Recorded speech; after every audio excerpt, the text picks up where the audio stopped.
Welcome back. बात करेंगे गुजरात रक़याती मंसूबों में करप्शन और किकबैक्स रेफरेंस पर समात। एहतसाब अदालत लाहौर ने परवेज़ इलाही को हाजिरी से मुकम्मल इस्तिस्ना दे दिया।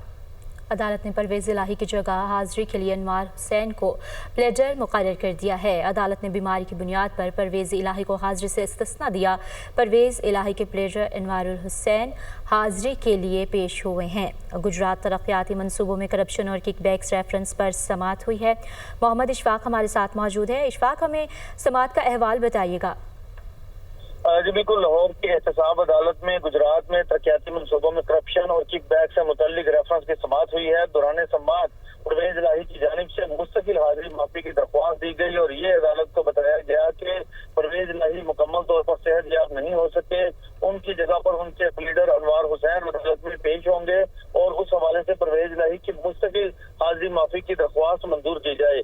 लाहौर की एहतसाब अदालत के जज ने परवेज़ इलाही की मुस्तकिल हाजिरी माफी की दरख्वास्त मंजूर कर ली और परवेज़ इलाही की जगह हाजिरी के लिए अनवार हुसैन को लीडर मुकर्रर कर दिया गया, जबकि अदालत ने दीगर मुल्ज़मान से मुतल्लिक केस इंतजार में रख लिया है और कुछ ही देर बाद दीगर मुल्ज़मान से तो अदालत आज की समात से मुतल्लिक हुक्म जारी करेगी। जी ठीक है, बहुत शुक्रिया इशफाक आपका।